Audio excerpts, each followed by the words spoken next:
Just for the record, I have found some interest profile, which is a photograph that left or died in 68 in Manhattan, which is a crime photographer, and he fits the profile. And he's often at the scene alone. He's decorated the scene. You could call it stage the crime scene, right? And if we can kind of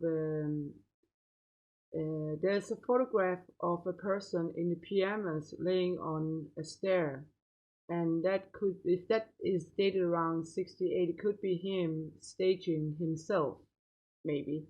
I also think that the face of the photograph is wrong. It's not the right ID. And I think the photograph is related to Ireland and thereby maybe related to crime photos at the top level, maybe, and also sensational crimes involvement, which is then maybe the reason for the Throne case and Vermont case.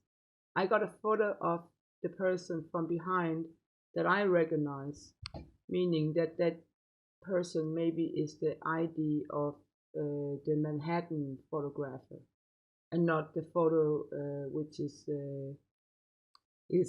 circulating, right? So it's a great day. I really think I have a breakthrough now because there's an East European background, and all the people I have trouble with, also the film people from Eastern background, is somebody that I had trouble with all my life. I think that the group of these East European filmmakers and photographers is that they maybe needed a new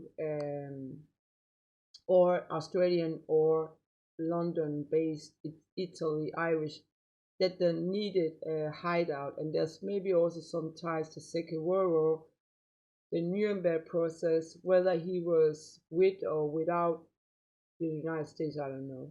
So basically, we have maybe a profile now, so that's great. I'm very happy today, actually. Um, but still, it could be somebody else. But I looked into another. There's some crime cases, the Scout case, the hitchhiker photos, also the Essex Boys case, and some photos from top level 73, 74 of the top level in Denmark. So basically, I think he's a paparazzi traveling around in the 40s, 50s, 60s, 70s, 80s, 90s, and he's not a nice person, and his relation is not nice. So some of them are probably still alive, and they're not friendly. So watch out, right? I also think that because he was an insider, he could frame people, created justice murder, and that's a risk because the press can kind of point at somebody as criminal, and some of the most not intelligent police or involved police then point in the same direction. So you got like the press pointing and thereby somebody picking up on it and pointing towards the wrong person.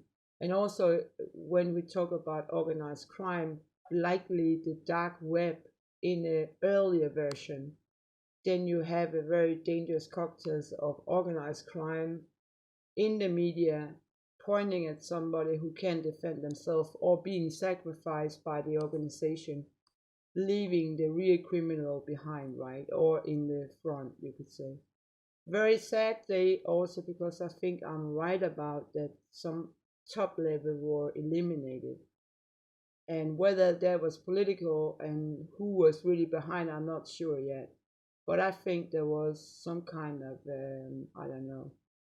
So basically, maybe we got him, and also because he is familiar to Warner Brothers, and this profile worked in Hollywood in '92, which is a key point of some of the things I work with. Whether he's connected to Black Stallion could be interesting, but he's definitely connected to cartoons, graphics, encoded, and making him a very insider of you know film and photographer psychology and thereby superior to maybe police people.